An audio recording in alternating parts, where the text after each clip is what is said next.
Bien, bonsoir à tous. Merci professeur Osseni d'être venu. Alors, je vais vous laisser vous asseoir parce que c'est quand même vous les sachants et c'est vous qu'on est venu écouter. Donc, merci professeur Osseni et à toute l'équipe, toute votre équipe du service du CHU, d'Henri Mondor, d'être parmi nous pour une conférence. C'est la deuxième conférence que l'on a à Saint-Maur sur les risques et les AVC, qui est un sujet qui est brûlant en toute hypothèse, y compris pendant la pandémie. J'allais dire même surtout pendant la pandémie où forcément les difficultés pour se déplacer, pour analyser, pour appeler à l'aide ne sont pas forcément les plus simples. C'est aussi un sujet que l'on retrouve dans différentes maladies. Bref, les AVC se trouvent un peu partout en réalité dans le risque sanitaire. Et le professeur Rossini et toute son équipe sont venus nous dire ce soir, nous expliquer à la fois ce qu'il en est d'un point de vue médical, mais aussi comment réagir, comment agir et comment faire ensuite pour pouvoir faire en sorte que l'on puisse se rétablir ou en tout cas continuer à avancer avec les AVC. Alors, je ne sais pas si Claude Soucy est parmi nous. Claude Soucy, il doit rester une chaise quelque part devant. En tout cas, merci professeur Soucy d'être parmi nous. Et puis, donc, je vais vous laisser. Professeur Soucy, si vous voulez nous rejoindre, n'hésitez pas, mais sinon, trouvez une petite place. Il y en a une petite place là-bas. Et professeur Rossini, merci beaucoup d'être présent. On a la chance que vous soyez de surcroît Saint-Maurien, quasiment voisin. Donc, pour nous, c'est très précieux. Et puis, je vous laisse tout de suite inaugurer et puis produire cette conférence. Il y aura des échanges avec la salle. Il y a des micros qui sont prévus. Et puis, merci à chacun d'entre vous d'être là, parce que vous êtes venus très nombreux. C'est toute l'équipe du CHU qui est là. Une partie, d'accord. Bon, ça veut dire que vous êtes vraiment très, très, très nombreux. En tout cas, merci à vous. Et puis, je vous laisse tout de suite la parole pour commencer cette conférence. Merci, professeur. Merci, monsieur le maire. Donc, oui, je me sens un peu chez moi ici à Saint-Maur. Je suis juste en face. Mais je viens parler de l'AVC parce que c'est un problème fréquent. C'est un problème grave. Mais on va insister. Là, vous voyez, devant vous, vous avez le meilleur traitement contre l'AVC. Il faut toutes ces personnes dans une unité. On peut les applaudir. Ils vont présenter tout ce qu'ils savent faire. Pour vous dire que l'AVC, on peut le prévenir. Il y a 80% des AVC qu'on peut prévenir à condition de savoir qui est à risque, quels sont ces facteurs de risque et comment éviter la survenue d'un AVC. Le deuxième message qu'on va essayer d'illustrer ce soir ensemble, c'est de dire si ça arrive, il y a des traitements efficaces, mais il faut le faire très vite. Vous allez voir que c'est une affaire de minutes. Ça ne peut pas attendre des heures ou des jours. C'est immédiatement, et on va vous donner les réflexes à avoir, quand est-ce qu'il faut appeler au secours, qui appeler, et pas aller aux urgences ou prendre des rendez-vous. Quand on a une alerte d'AVC, le traitement doit être administré dans les premières minutes, maximum quelques heures après l'installation de ce déficit qui est l'AVC. Le troisième axe, ça va être la vie après l'AVC, c'est-à-dire on va parler prévention, on va parler traitement, mais on va parler aussi qu'il y a une vie après l'AVC. Et là, il va y avoir des témoignages très importants pour moi. Je remercie Louis qui est parmi nous ce soir, qui va parler de son expérience de patient, jeune patient, parce que souvent on pense AVC, c'est personnes âgées, mais il y a des enfants qui peuvent être victimes d'AVC, des adolescents, des jeunes sportifs. Louis va dire un mot. Élise n'a pas pu être là avec nous ce soir, mais il va vous raconter comment un jeune patient peut être victime d'AVC, comment il le vit et comment il continue à vivre et à progresser après cet AVC. Donc voilà les trois axes. Et la dernière partie, donc nous on va essayer tout ce monde-là va parler en moins d'une heure pour vous laisser la parole, qu'il y ait des questions-réponses à la fin de notre présentation sur ce sujet. La première diapo, s'il vous plaît. Donc, je ne vous présente pas l'hôpital Henri Mondor. Vous connaissez l'hôpital Henri Mondor, il y a 2 écrans, donc je vais me concentrer sur celui-là pour illustrer, mais je vais bouger dans la salle. Vous allez voir, c'est un travail difficile pour les orateurs. Donc là, c'est Yalta, février 1945, et c'est 3 personnes qui ont décidé de l'avenir du monde. Ce jour-là, ils étaient en train de faire un AVC. Ce n'est pas écrit sur leur tête, mais quand on reprend les mémoires de leurs médecins, ils avaient tous les facteurs de risque pour faire un AVC. Ils étaient stressés, c'était des hommes politiques. Je ne regarde personne, non, mais... Ils avaient de l'hypertension artérielle, ils étaient à 24-14 de tension chacun. Ils avaient beaucoup de tension. Ils fumaient tous les 3. Certains consommaient beaucoup d'alcool. Lilia, tu vas nous parler un peu de l'alcool et l'effet protecteur. Mais c'était des grands consommateurs d'alcool et ils fumaient tous. Ils étaient assez stressés. Et chacun a présenté un AVC différent. Le président américain, qui était déjà handicapé par une poliomyélite, il était en fauteuil roulant, mais il est décédé quelques semaines après Yalta. À cause de l'hypertension artérielle, il a fait une hémorragie cérébrale qui était fatale. Il est mort juste le mois de mars. Staline, qui est à gauche, on a l'impression qu'il boude ou qu'il néglige les autres à droite, mais en fait, il a fait un AVC qui aurait pu être considéré comme un accident ophtalmo parce qu'il ne voyait rien sur sa droite. Donc vous voyez, il négligeait tout ce qui était à sa droite. Ça explique pourquoi les cartes géographiques, d'ailleurs, il ne voyait pas où mettre les frontières. De l'Est et l'Ouest, ça se mélangeait et ça s'explique par l'AVC qu'il faisait parce que tout ce qui était à sa droite, il le voyait peu ou pas assez bien. Donc lui, il négligeait ce qui se passait à sa droite et ça, c'est les AVC. On va voir que ça peut être des troubles visuels. Et Churchill, que je ne vous présente pas, là, il était à son 3e AVC, il en a fait 7 jusqu'à 90 ans, il faisait des AVC à répétition, et là, ce jour-là, il pouvait dire juste 2 mots, yes or no, c'est tout. Donc les gens pensaient qu'il boudait, alors qu'il ne boudait pas. Là, les orthophonistes vont vous dire ce qu'il était en train de faire. Il faisait une sorte d'aphasie, il ne trouvait pas les mots, et il pouvait dire que des petits mots, ce qui était oui ou non. Donc vous voyez, chez ces 3 personnes, les facteurs de risque et des présentations complètement différentes entre des troubles visuels et des troubles du langage. Diapo suivante, s'il vous plaît. Donc, vous connaissez certaines personnes bien connues qui ont eu des AVC, certains ont gardé des séquelles, certains ont survécu à leur accident vasculaire cérébral. Diapo suivante. Il y a beaucoup de films qui parlent de l'AVC. Là, j'ai mis quelques-uns, Un homme pressé, Tout s'est bien passé, c'est un dernier qui parle de l'AVC. Donc, c'est quelque chose qui doit être assez connu, mais on doit dire quand même que l'accident vasculaire cérébral reste peu connu par rapport à un infarctus du myocarde. Tout le monde sait une douleur dans la poitrine qui irradie vers la mâchoire, vers le bras, c'est un infarctus du myocarde. L'AVC, ça peut arriver chez n'importe qui et ça peut ne pas faire mal. Donc on peut faire son AVC, sa paralysie pendant le sommeil et on ne se rend pas compte. C'est le lendemain matin, on se lève, on essaye d'aller aux toilettes et là, il y a une jambe qui ne bouge pas, un bras qui ne bouge pas et ça peut ne pas réveiller dans la nuit. Diapo suivante. Donc, qu'est-ce que c'est l'AVC? L'AVC, c'est des problèmes de tuyaux, je parle dans le cerveau. Les tuyaux, ce sont les artères qui nourrissent le cerveau. Soit une artère est bouchée, et ça, c'est l'AVC ischémique, c'est comme l'infarctus du cœur, sauf que c'est un infarctus dans le cerveau.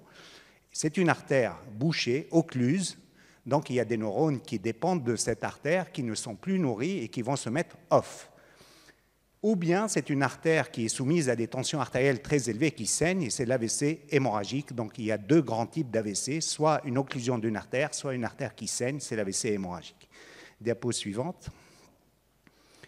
Les causes sont ici rappelées sur cette diapositive pour dire qu'il y a des causes qu'on doit connaître. Quelqu'un qui a des maladies du cœur, quelle que soit la maladie cardiaque, une insuffisance cardiaque, des problèmes de valves, des problèmes d'arythmie, pacemaker, opéré du cœur, les patients qui ont des maladies du cœur risquent d'envoyer des caillots, quand on a un cœur qui ne fonctionne pas bien, de former des caillots dans les cavités cardiaques et les envoyer vers le cerveau. Donc ça, déjà, quand on a un problème cardiaque, on sait qu'on est à risque de faire un accident vasculaire cérébral. La deuxième cause, ce sont les artères elles-mêmes qui nourrissent le cerveau qui peuvent être bouchées, c'est l'athérome. Et là, vous allez voir plusieurs topos qui vous disent quelles sont les maladies qui bouchent les artères qui nourrissent le cerveau. J'en ai cité quelques-uns, l'hypertension artérielle, le diabète, le cholestérol, le tabac, la surcharge pondérale, ne pas bouger de chez soi, la sédentarité, tout ça, ça donne cette maladie qui est l'athérome, qu'on peut avoir dans les coronaires, qu'on peut avoir dans les jambes, qu'on peut avoir aussi sur les artères qui nourrissent le cerveau. Diapo suivante.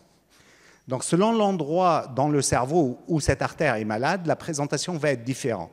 Si c'est dans mon cerveau gauche, cette artère est bouchée dans le cerveau gauche, cette partie-là du cerveau gauche commande la main de l'autre côté, la main droite, la jambe droite, la face et le langage.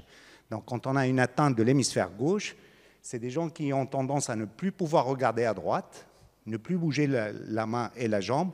C'est ça qui s'appelle l'hémiplégie, l'hémiparésie, la faiblesse d'un bras, d'une jambe, de la face. Et quand on est droitier, les aires du langage se trouvent là aussi. Diapo suivante.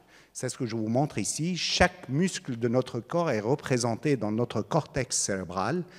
Et selon l'endroit qui est touché, la main va être off. Je ne peux plus la bouger. J'ai un stylo dans la main qui va tomber, les clés, je ne peux pas utiliser ma main. Si c'est ma jambe, elle va fléchir, je n'ai pas de force. Et la sensibilité aussi de cet hémicorps est régie par le cerveau qui peut être touché. Diapo suivante. Donc, si je dois dire quels sont les signes de l'AVC, tout signe neurologique qui apparaît brutalement, c'est un accident vasculaire cérébral jusqu'à la preuve du contraire. Quelque chose qui apparaît brutalement. Il parlait, il ne parle plus. Il bougeait sa main, il ne peut plus bouger sa main. Il ne tient plus debout. Si ça apparaît d'une minute à l'autre ou au réveil, ça doit faire alerter de dire c'est probablement un accident vasculaire cérébral, même si ça a complètement récupéré.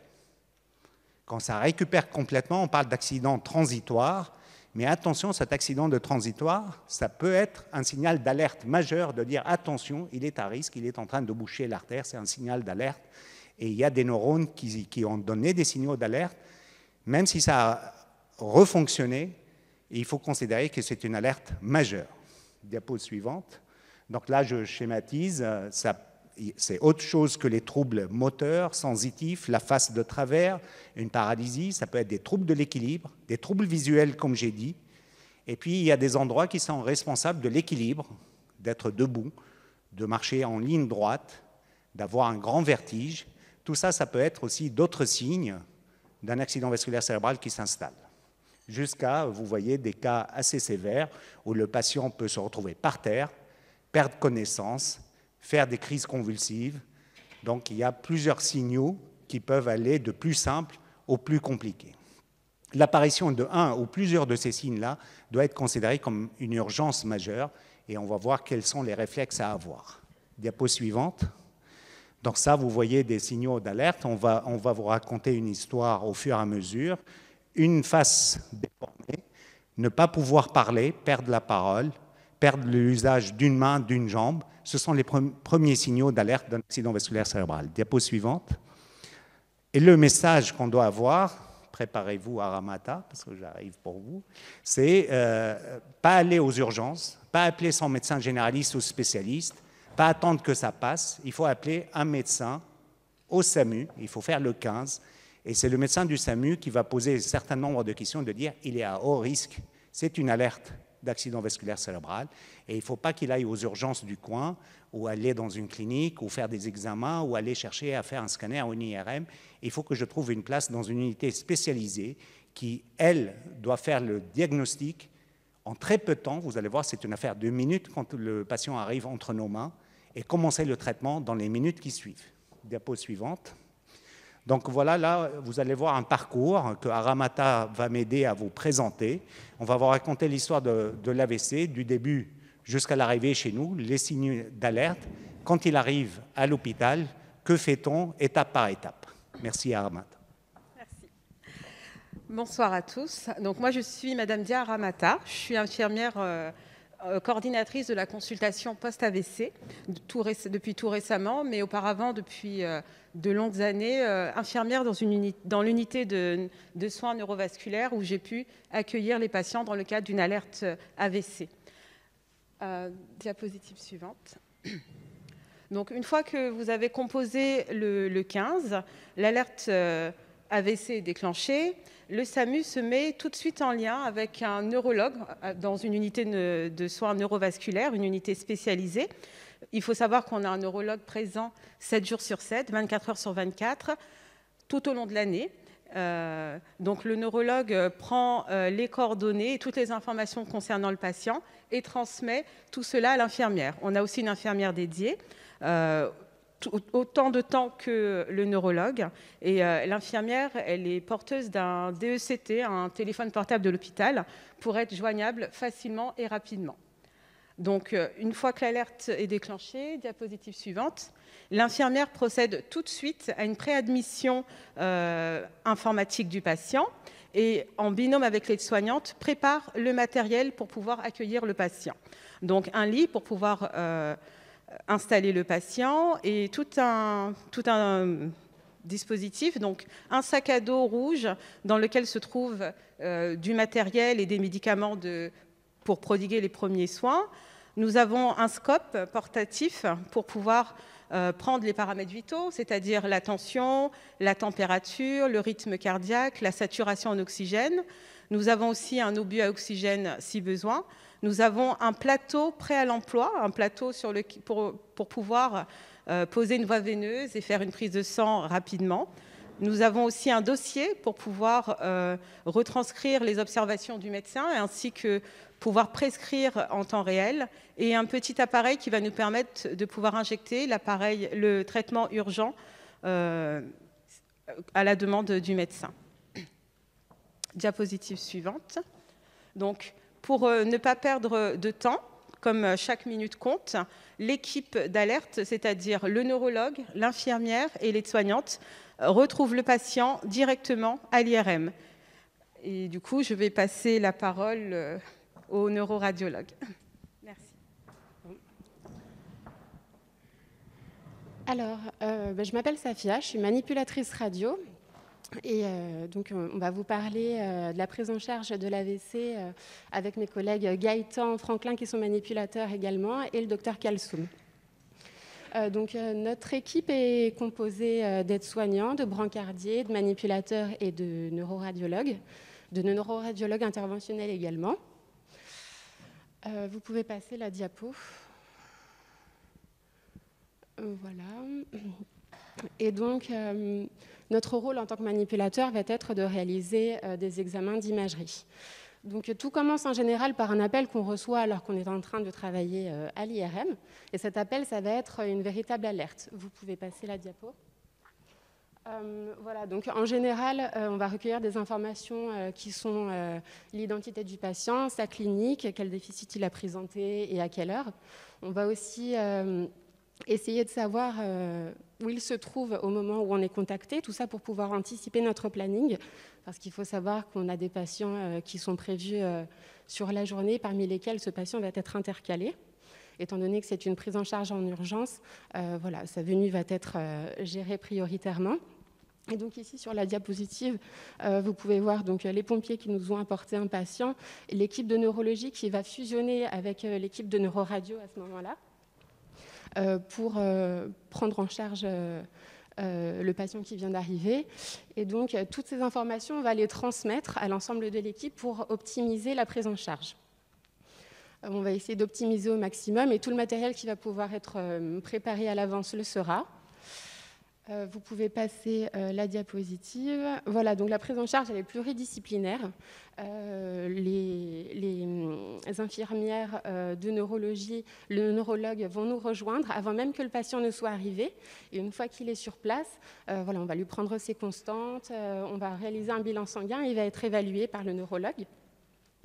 Une fois que tout ça est fait, nous allons, nous, en tant que manipulateurs, donc rechercher les contre-indications pour l'examen d'IRM, à savoir le pacemaker, la présence de valves cardiaques ou alors dans la tête, des prothèses articulaires éventuelles. Et on va maintenir à chaque fois une sécurité malgré l'urgence. Donc si le patient n'est pas capable de pouvoir répondre aux questions concernant les indications, on peut être amené à les chercher à nous-mêmes, soit dans le dossier médical, soit par palpation. Par exemple, le pacemaker, c'est juste sous la peau, donc on peut être amené voilà, à chercher aussi des cicatrices pour nous aiguiller sur d'éventuelles prothèses qui ont été posées. Et sur la diapositive suivante, voilà, on a mis en évidence une image pour vous montrer que l'IRM étant un aimant, tout matériel métallique qui va entrer dans la salle risque d'être attiré par la machine. Ça peut avoir des conséquences comme une petite gêne. Là, par exemple, c'était une patiente qui avait oublié de retirer l'une de ses barrettes au niveau des cheveux. Donc, lors de la préparation, on retire tout le matériel métallique, ce qu'on appelle le petit matériel métallique, des barrettes dans les cheveux, on va vider les poches, on retire les bijoux, les appareils dentaires ou auditifs éventuels. Mais ça peut aussi avoir des conséquences très importantes, comme la diapositive suivante, où là, donc, c'est un accident qui a eu lieu, c'est pas chez nous, hein, mais il y a un brancard non adapté qui est rentré... Il y a un brancard non adapté qui est rentré dans la salle de l'IRM, qui a été donc attiré par la puissance de l'aimant et qui a été projeté contre la machine. Donc c'est pour ça qu'on recherche absolument les contre-indications pour éviter ce genre de cas. Et donc après cette image de sensibilisation, je vais passer la parole à mon collègue Gaëtan qui va vous parler de l'examen d'IRM en lui-même. Bonjour à tous. Alors, du coup, moi, je vais vous parler plus précisément de la prise en charge du patient à l'IRM. Donc, l'examen, on va lui expliquer un petit peu comment ça se passe avant de l'installer dans la machine, parce que ça peut être impressionnant. Donc, on va commencer par exemple, lui expliquer que l'examen va durer en moyenne 15 ou 20 minutes. On va par la suite lui dire que l'examen fait beaucoup de bruit, donc on va lui protéger les oreilles. On va aussi lui expliquer qu'il va y avoir une injection de produit de contraste. Donc, pour le premier mot, un peu scientifique, on va lui injecter du chélate de gadolinium. Donc c'est un produit de contraste qui va permettre de faire montrer, on va dire, les artères sur les images. On va aussi parler du positionnement. Donc il va falloir montrer au patient, expliquer. On peut passer à la diapo suivante, oui. Encore après. Encore. Voilà. On va lui expliquer qu'il va être allongé sur la table de l'IRM avec la tête à l'intérieur de cet appareil qui est l'antenne et qui va permettre de faire les images au niveau de la tête. Donc on va aussi lui expliquer qu'il sera allongé sur le dos et après on va par la suite lui poser des questions et il va pouvoir aussi nous poser des questions pour demander s'il a d'autres interrogations, on va dire, pour expliquer l'examen, parce que ça peut être impressionnant comme je l'ai dit tout à l'heure. Donc voilà. Après par la suite, tout le matériel amagnétique, comme l'a dit ma collègue juste avant. Donc, on peut passer à la diapo suivante. Encore après. Voilà. Donc ça, c'est l'IRM où on va installer le patient, donc l'IRM en entier, avec la table et l'aimant juste à l'arrière. Donc pourquoi on fait une IRM? Donc l'IRM, c'est un examen qui est le plus indiqué pour la prise en charge d'un patient dans le cadre d'une alerte AVC, parce qu'il va permettre de répondre à un maximum de questions pour poser un diagnostic sur l'AVC. Donc on va réaliser aussi plusieurs séquences. Donc les séquences, c'est les images qu'on va faire, donc sur différents contrastes pour diagnostiquer l'AVC. Donc les différentes images, on va faire en sorte qu'elles durent le moins longtemps possible. Donc pour les acquérir, il va falloir réduire au maximum les temps par rapport à un patient qui vient pour une consultation classique où on va essayer d'avoir une image belle en plus de la qualité pour le diagnostic. Là, on va essayer d'avoir simplement une qualité diagnostique. Donc pour ça, on va réduire un maximum les temps. On peut voir juste sur les diapos suivantes des exemples encore après, des exemples d'images donc qu'on va essayer de prendre. Donc là, on peut passer plusieurs diapos, il y a un peu plusieurs images. Donc on voit les différences. Donc tout ça, on va essayer de les avoir en minimum de temps possible parce que comme on l'a dit, c'est une prise en charge d'un patient en urgence. Donc il faut aller le plus vite possible. Là, ça va être à toi. Alors, il faut savoir qu'il y a une alternative à l'IRM en fait, en cas de contre-indication comme le pacemaker. Donc cette alternative, c'est le scanner qui va s'effectuer donc en 2 temps. Un premier temps non injecté, qui va permettre en fait d'éliminer tout ce qui est hématome et saignement. Et ensuite un deuxième temps qui sera injecté avec un produit de contraste, donc cette fois-ci qui sera de l'iode. Et ça va permettre en fait de voir en fait tous les vaisseaux. Et donc ce qu'on appelle un temps artériel, donc qui va permettre de localiser le caillot en vue d'une thrombectomie. Donc une thrombectomie, c'est quoi? C'est juste le retrait mécanique du caillot par une pompe d'aspiration. Donc suite à l'IRM ou au scanner, donc on va appeler l'équipe d'anesthésistes pour les prévenir donc, de cette thrombectomie. Et avec l'équipe de neurologie, nous allons transporter le patient jusqu'à la salle de vasculaire où le neuroradiologue interventionnel pourra effectuer la thrombectomie. Donc notre rôle de manipulateur radio va être de préparer le vasculaire, qui est tout simplement un bloc opératoire. Donc pour ça, on doit préparer la table stérile, comme vous voyez à l'écran, le plus rapidement possible parce que le temps est compté. On va ensuite brancher la pompe d'aspiration qui est sur notre chariot de ce qu'on appelle de stroke, qui est un chariot d'urgence mobile avec tout le matériel nécessaire pour le geste. Ensuite, on va mettre le patient sur la table de vasculaire avec l'aide de l'équipe de neuroradiologie, de neurologie et l'équipe d'anesthésie pour commencer sa préparation. Donc sa préparation comporte son déshabillage. On va lui coller des patchs pour l'électrocardiogramme, une petite pince au niveau du doigt pour la saturation en oxygène et le brassard à tension. Donc tout au long du geste, on va surveiller en fait ces paramètres vitaux. Ensuite, on va effectuer la désinfection du site de ponction que vous verrez tout à l'heure avec le docteur Kalsoum plus en détail. Tout au long du geste, le patient sera sédaté, c'est-à-dire qu'il sera détendu, non douloureux, mais conscient. Donc ça va permettre au neuroradiologue interventionnel d'effectuer son geste donc dans les meilleures conditions, que ce soit pour lui ou pour le patient. Donc, au vu du degré d'urgence, toutes les équipes sont mobilisées et pour aller au plus vite, comme le montre sur cette photo, on est vraiment beaucoup. Et donc pour terminer, il y a 4 mots à retenir de cette présentation. Pour commencer, ça serait le travail d'équipe, donc avec une optimisation de nos gestes et du temps, car c'est une urgence vitale, mais tout en gardant la sécurité du patient. Donc je vais laisser la parole au Dr Kalsoum. Diapo suivante, s'il vous plaît. La suivante. Tu enchaînes, je voulais parler de la thrombolyse un peu avant. Diapo suivante. La suivante.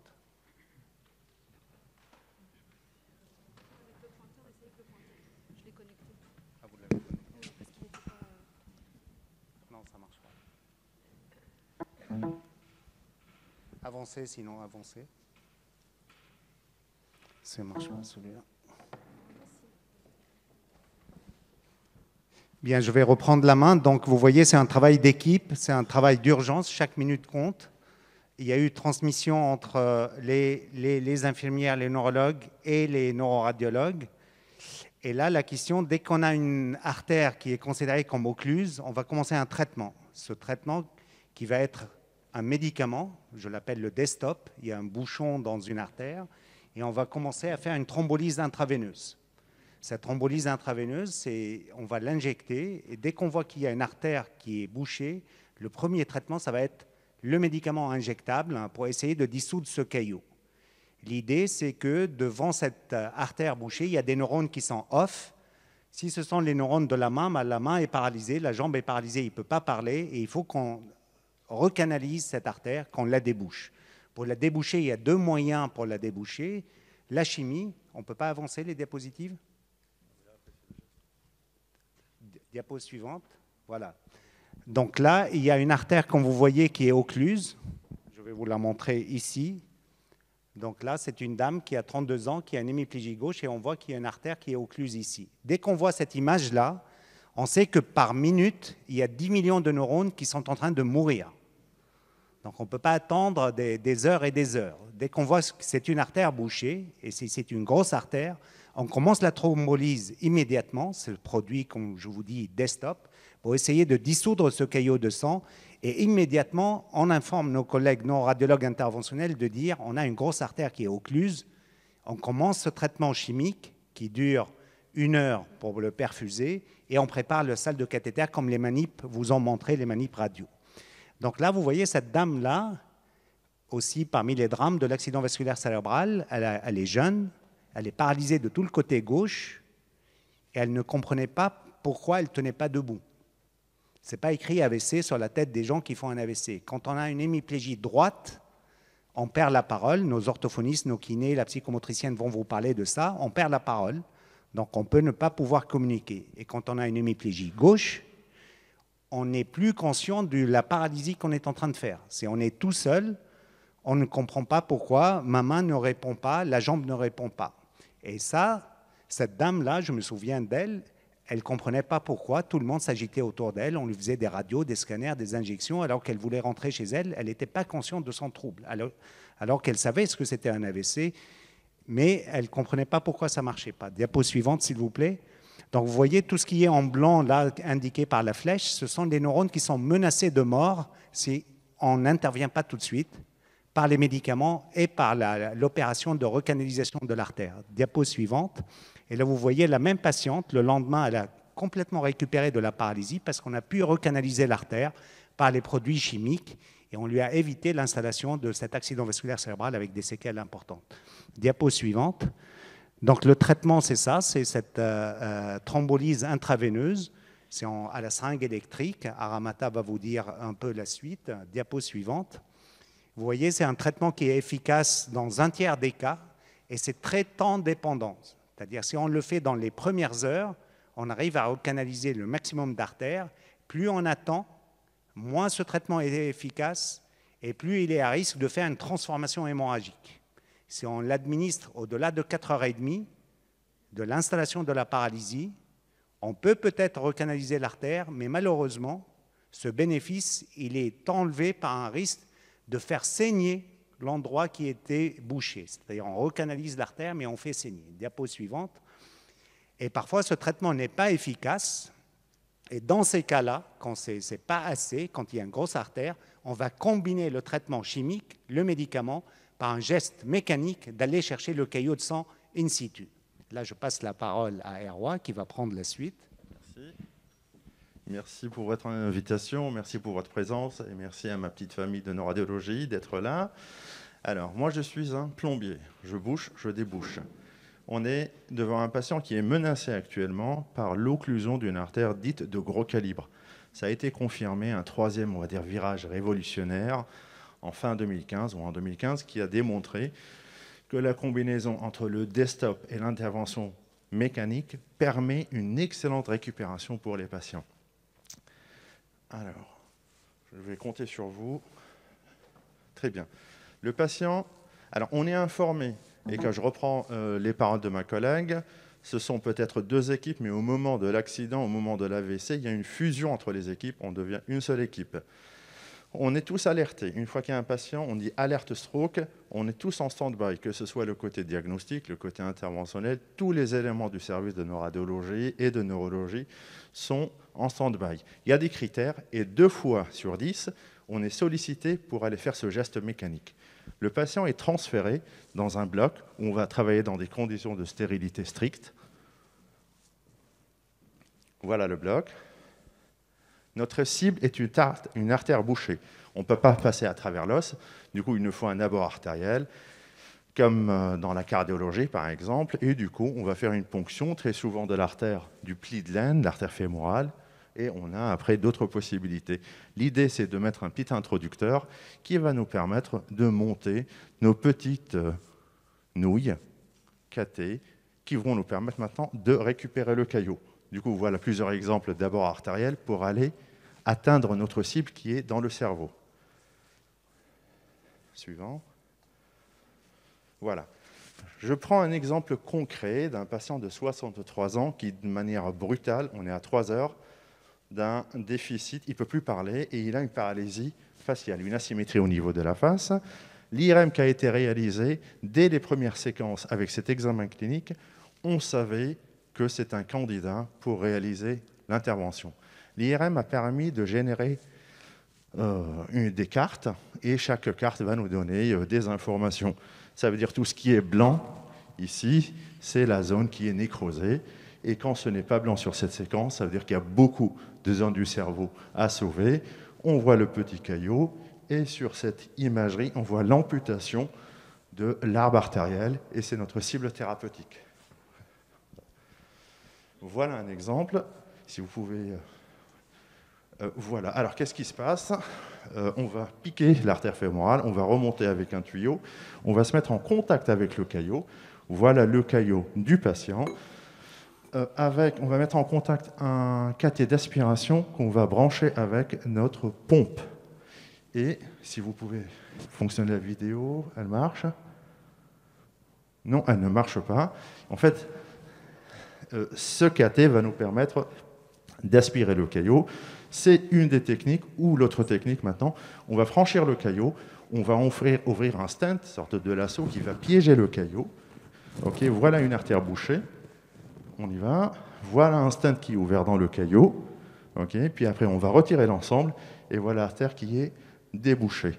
Alors, plus le patient est pris tôt, plus la récupération est impressionnante. L'exemple du premier patient qui ne pouvait plus parler, il s'est remis à parler immédiatement, directement après l'intervention. Merci.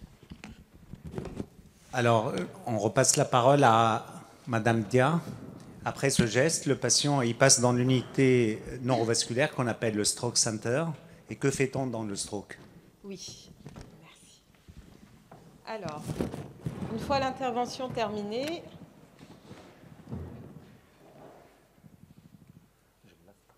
tu veux bien avancer, s'il te plaît? Voilà. Voilà. Donc, une fois l'intervention terminée, le patient remonte dans une chambre comme celle-ci, en unité de soins intensifs neurovasculaires. C'est une chambre traditionnelle, sauf que la particularité en unité de soins intensifs, c'est qu'il y a un scope. Un scope, c'est un appareil qui va nous permettre de surveiller en continu la tension, le rythme cardiaque, la saturation du patient. Quand le patient monte dans la chambre, c'est l'infirmière qui règle, qui paramètre le scope en fonction des prescriptions du médecin. Voilà, donc là vous avez le scope, donc on a un relais dans le poste infirmier et un deuxième relais dans le bureau médical.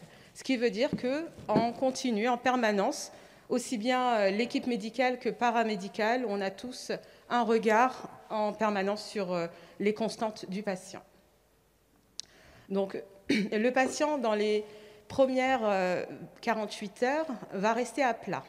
À plat, pourquoi? À plat pour permettre une meilleure irrigation du cerveau, à plat pour pallier une éventuelle récidive d'un caillot, et aussi le temps de pouvoir faire des examens complémentaires pour s'assurer que le caillot a bien été évacué par les différentes techniques chimiques ou opératoires. Ensuite, à jeun. À jeun, pourquoi? Pour le temps de repérer d'éventuels troubles de la déglutition. À jeun, le temps par rapport aux examens, parce qu'il y a des examens qui nécessitent d'être à jeun. Ensuite, il y a une surveillance hémodynamique qui va se faire de façon très rapprochée pour que les paramètres vitaux, tension, température, taux d'oxygène, restent dans la norme.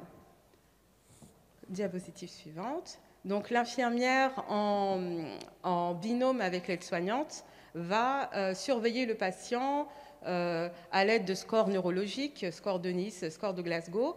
On va surveiller sa vigilance, sa somnolence, les signes de récupération.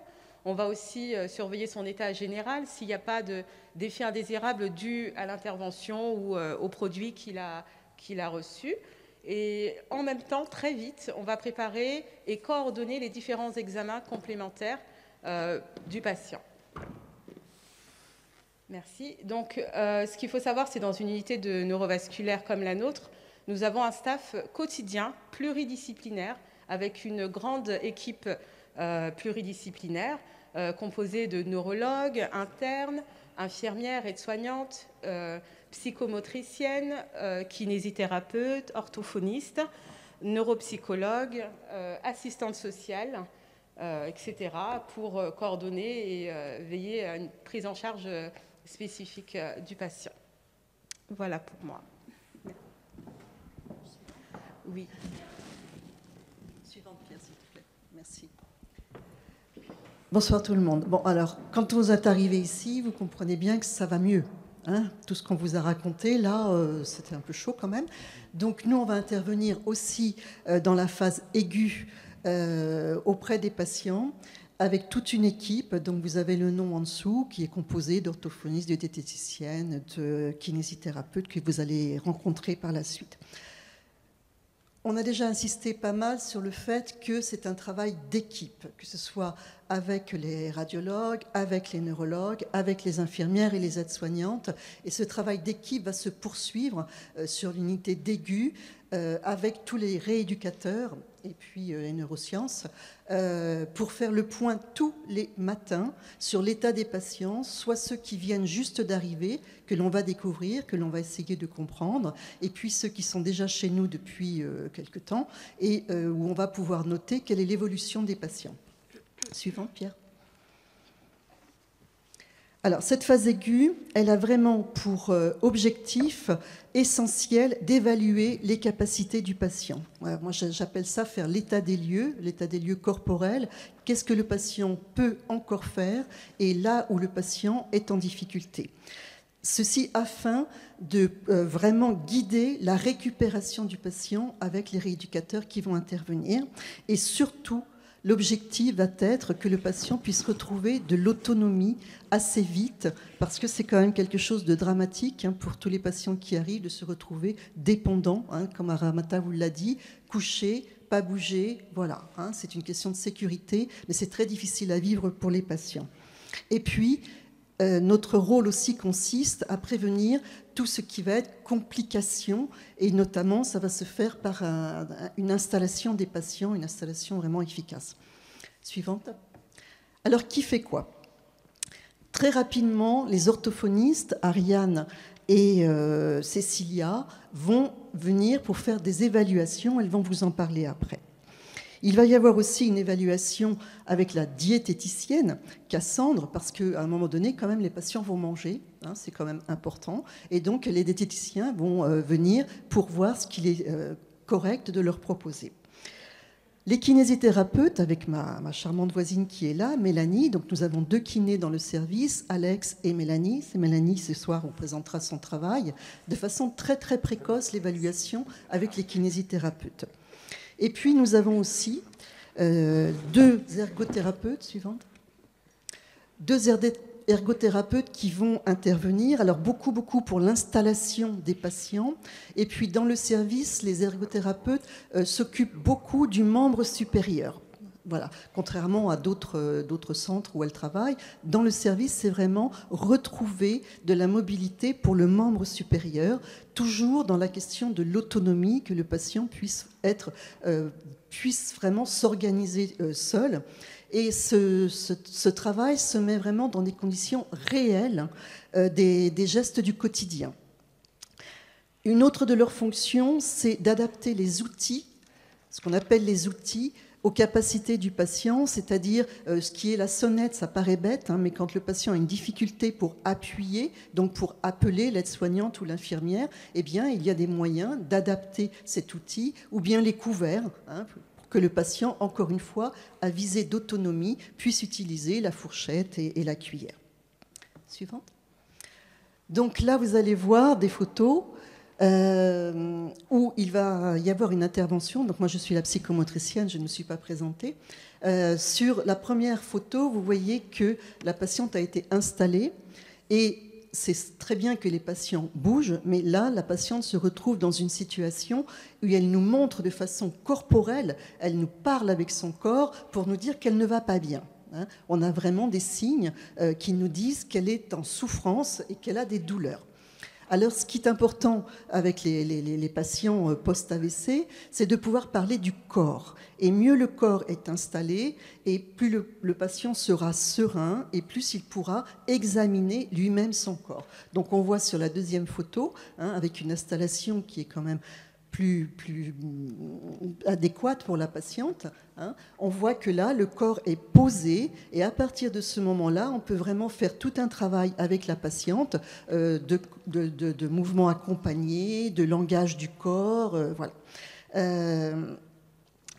Les psychomotriciens aussi s'occupent de toute la partie douleur, comment est-ce que l'on peut aider les personnes à gérer leur douleur. Ces espaces de rencontre avec les psychomotriciens, c'est aussi des temps, alors comme avec tous mes collègues, de temps de parole, mais nous, on s'intéresse vraiment au corps, au vécu corporel de la personne, et on entend souvent « corps mort », ça c'est mort, c'est foutu, je suis inutile, et tout ce vocabulaire dévalorise la personne et donne une image corporelle qui est vraiment négative. Donc notre travail consiste aussi à remettre une image corporelle suffisamment solide pour que le patient puisse commencer vraiment une rééducation intensive. Image suivante. Donc là, nous voyons ce que M. Osseni vous a expliqué, ce cerveau droit qui n'a plus conscience du côté gauche du corps. Donc ça s'appelle la négligence corporelle, alors que le patient droitier pourrait peut-être chercher à s'accrocher au fauteuil ou au lit pour se redresser, eh bien son cerveau, lui, il passe à côté. D'accord ? Et quand je me dis au patient, mais comment vous vous sentez là ? Et il me répond, je ne me sens pas bien. Mais il ne saura pas nous dire qu'est-ce qui ne va pas, pourquoi il ne se sent pas bien. Donc là, l'objectif, ça va être bien sûr de redresser tout l'axe corporel, que le patient ressente les deux côtés de son corps. Et puis, à partir de ce moment-là, eh bien, ce qu'on appelle le côté sain, c'est-à-dire avec sa main droite, eh bien, partir, moi j'appelle ça à la découverte du côté gauche pour qu'il le réinstalle dans son cerveau et que le cerveau puisse reprendre conscience des deux hémicorps.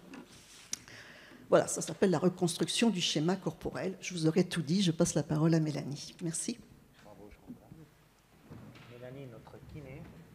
Bonjour à tous, je m'appelle Mélanie Luciani et je suis une des kinésithérapeutes du service neurologie de l'hôpital Henri Mondor.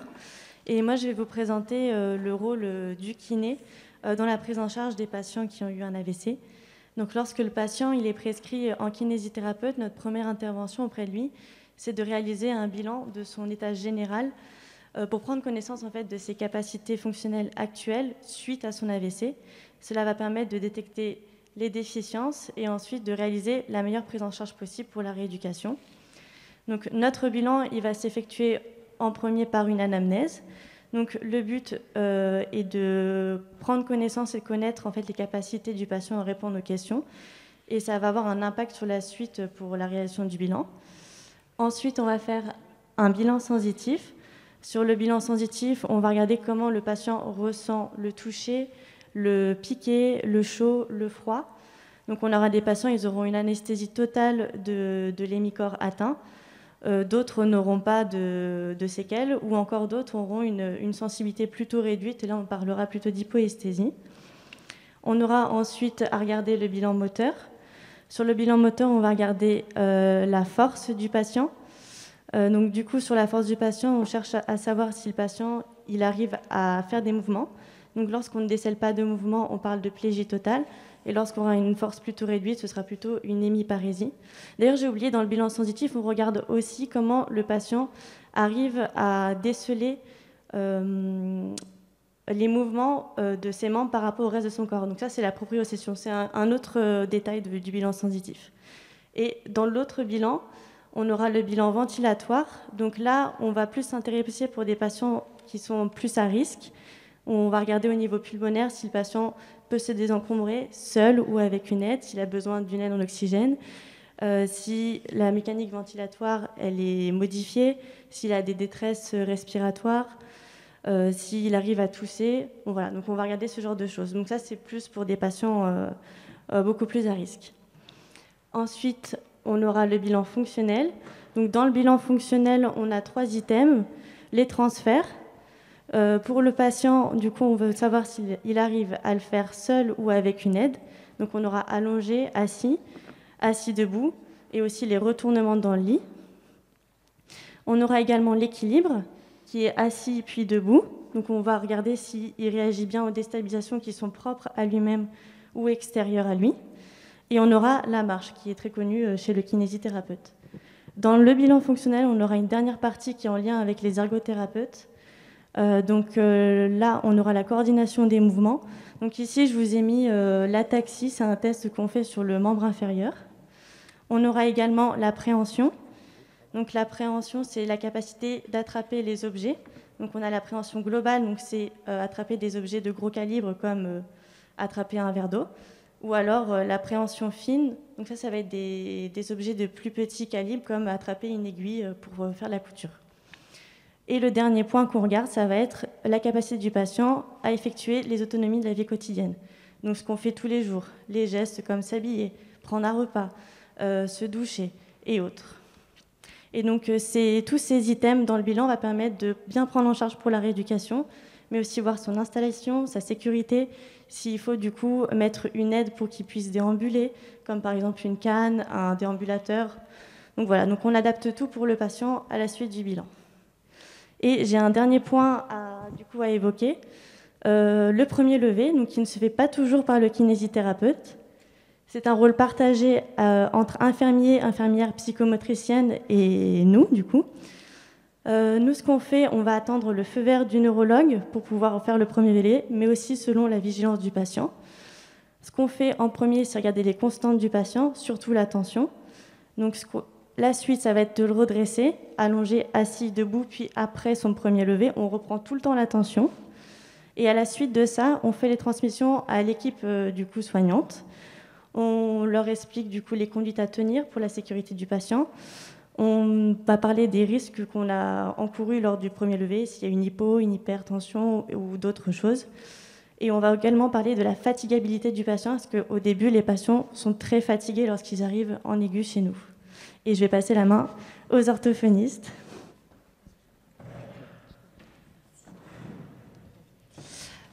Donc moi, je m'appelle Cécilia Jubin, je suis une des orthophonistes du service et moi, je vais vous parler du bilan de communication parce que les orthophonistes, entre autres,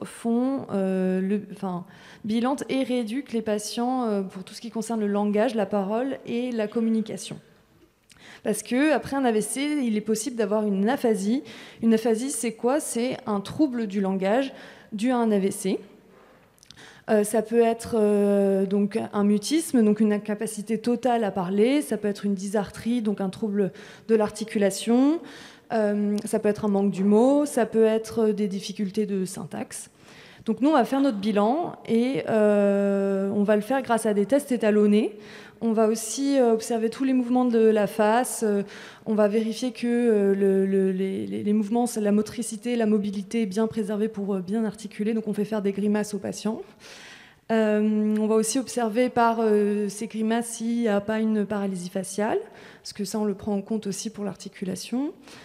Et une fois cette évaluation faite, on va amorcer une rééducation.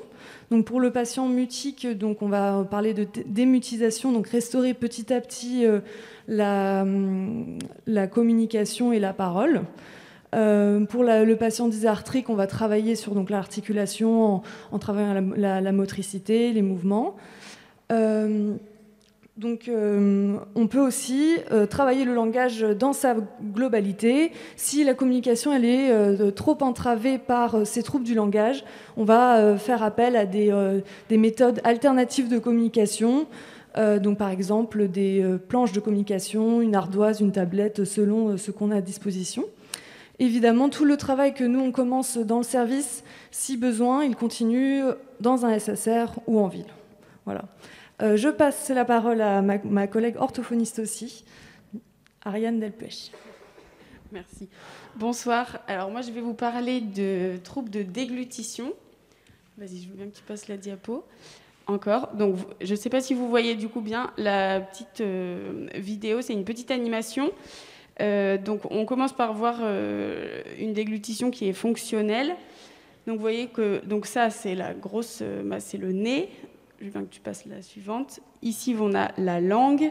Et vous voyez qu'on a besoin, pour bien avaler, que les lèvres en avant, la langue et les structures en haut, en arrière et en bas, en arrière, fonctionnent bien pour que l'aliment passe bien en arrière dans l'ésophage vers l'estomac et non en avant dans la trachée, vers les poumons.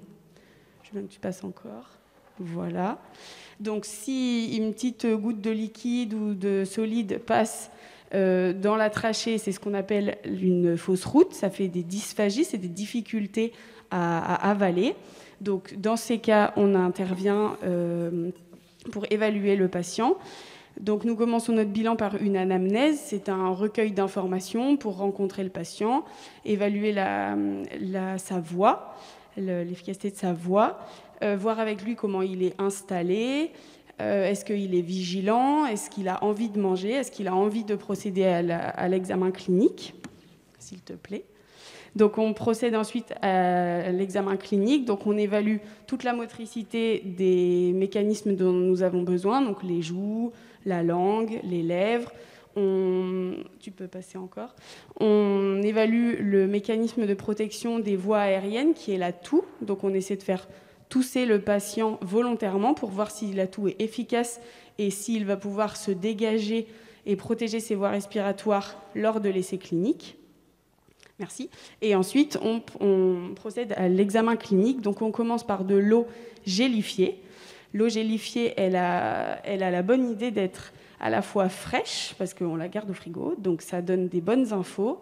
Elle a un goût, elle est aromatisée, et elle a une texture, donc elle a cette texture un peu gélifiée, qui donne... Donc ces 3 informations sont très importantes et disent bien au cerveau qu'on a quelque chose dans la bouche et qu'il faut l'avaler, et donc déclencher le réflexe de déglutition. Voilà. Et en fonction de cette évaluation, on adapte les textures. On commence donc toujours par de l'eau gélifiée. Si l'eau gélifiée passe tranquillement sans faire de fausse route, on peut boire ensuite de l'eau gazeuse fraîche qui est bien stimulante aussi. Et enfin l'eau plate fraîche qui est plus dangereuse, mais du coup si ça se passe bien, alors c'est la suite normale. Et au niveau après de l'alimentation, on commence par une texture mixée, puis une texture hachée qui est un peu plus épaisse et une texture normale. Et donc ces adaptations sont mises en corrélation avec notre diététicienne, Cassandre, à qui je passe la parole.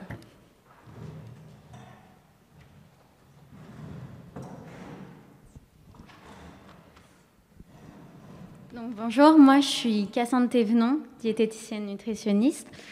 Donc je vais vous raconter un petit peu comment je prends en charge les patients lorsqu'ils arrivent dans le service neurovasculaire.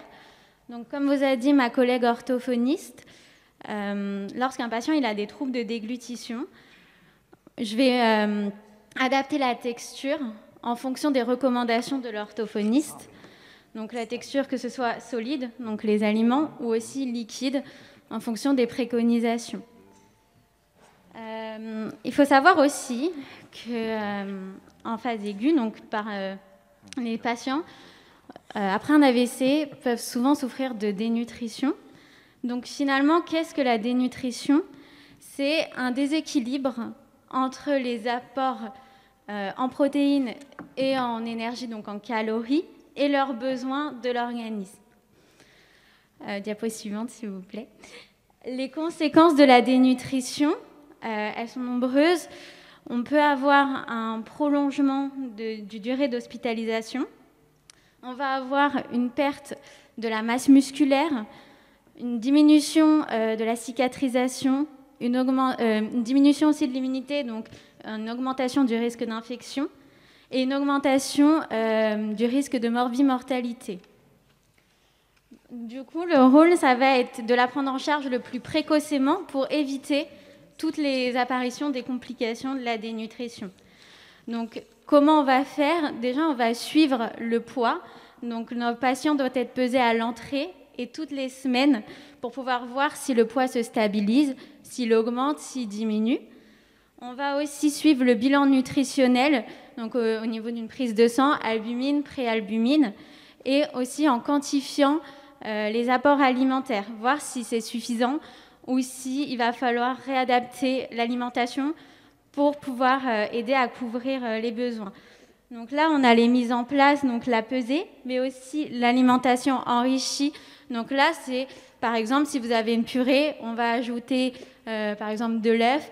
Pourquoi ? Parce que ça apporte des lipides, donc qui vont augmenter les calories, mais aussi des protéines, donc qui vont avoir tous les rôles justement dans la construction musculaire, donc qui permettent le maintien de cette masse musculaire. Ou alors, on peut mettre en plus ou à la place des compléments nutritionnels oraux, donc soit sous forme de crème, soit sous forme de boisson. Et ça va permettre d'augmenter les apports en calories et en protéines sans en augmenter le volume, parce que parfois, quand on est trop fatigué ou pour d'autres raisons, s'alimenter, ça va être compliqué. Donc, ça va permettre d'apporter tout ce qu'il faut, finalement, ou au moins de s'en rapprocher sans augmenter le volume de la prise alimentaire. Diapo suivante, s'il vous plaît. Ensuite, post-AVC, j'interviens aussi sur la prévention des facteurs de risque pour éviter finalement la récidive de cet AVC. Il y a des facteurs de risque qui sont modifiables et sur lesquels on peut intervenir, et donc notamment l'hypertension artérielle. Qu'est-ce qu'il faut retenir pour la prévention de l'hypertension artérielle? Ça va être de faire attention à sa consommation en sel. Les recommandations, c'est maximum 6 grammes de sel sur une journée, sachant que l'alimentation standard apporte déjà à peu près 1 gramme au minimum de sel. Donc là, je vous ai mis en photo quelques exemples d'aliments qui sont riches en sel. Et pour vous aiguiller, 1 gramme de sel, c'est quoi? C'est 1/4 de baguette, c'est 2 rondelles fines de saucisson sec ou à l'ail. Ça peut être aussi 1/5 de bouillon cube. Donc c'est important de jouer un petit peu avec des adaptations pour voir, en fonction de votre alimentation, si ça apporte trop de sel ou non et de réadapter. C'est un petit peu ce qu'on fera durant des consultations. Diapositive suivante, s'il vous plaît. Du coup, l'autre facteur de risque sur lequel on peut intervenir, c'est le diabète. Donc, ce qu'il faut retenir, c'est qu'il est important d'équilibrer ce qu'on appelle les sucres simples, donc les sucres rapides, donc glucides simples, et les sucres lents, glucides complexes. Les glucides simples, c'est quoi? C'est tout ce qui va être produit sucré, fruits, etc. Et les glucides complexes, donc sucre lent, c'est tout ce qui est féculent, riz, pâtes, pommes de terre, le pain. Donc ça, il faut les équilibrer sur la journée pour éviter les variations glycémiques. Et pour éviter aussi les pics hyperglycémiques, ça va être d'éviter les prises isolées de sucre rapide, donc de glucides simples, plutôt à insérer à la fin d'un repas. Diapositive suivante, s'il vous plaît. On va aussi intervenir sur le cholestérol en essayant d'équilibrer les apports en graisses saturées et insaturées. Donc les graisses saturées, elles ne sont pas interdites, mais elles sont à limiter et à intégrer dans une alimentation variée et diversifiée. On les retrouve notamment dans tout ce qui va être viande, le beurre, les viennoiseries. On va aussi donc associer avec les graisses insaturées qui ont plutôt un rôle cardioprotecteur de par leur teneur en oméga 6, en oméga 3. Et là, ça va être tout ce qui est huile végétale, fruits oléagineux, poissons gras, comme le saumon, le hareng, etc. Diapositive suivante, s'il vous plaît. Et on va aussi intervenir donc sur l'obésité ou le surpoids. Ce qu'il faut retenir, c'est que ce sont les apports hyper énergétiques, donc hyper caloriques sur une durée prolongée, qui peuvent faire prendre du poids. Donc ça va être, le but, c'est de réadapter en quantité et en équilibrant au maximum l'alimentation. Diapositive suivante. Donc ce qu'il faut retenir de tout ce que je viens de dire, c'est qu'il n'y a aucun aliment qui est interdit. Il n'y a pas d'alimentation restrictive à avoir. C'est en variant, en équilibrant et en adaptant nos quantités que finalement on va éviter la surconsommation et le risque de récidive de l'AVC. Voilà, j'ai terminé. Je vais passer la parole à ma collègue.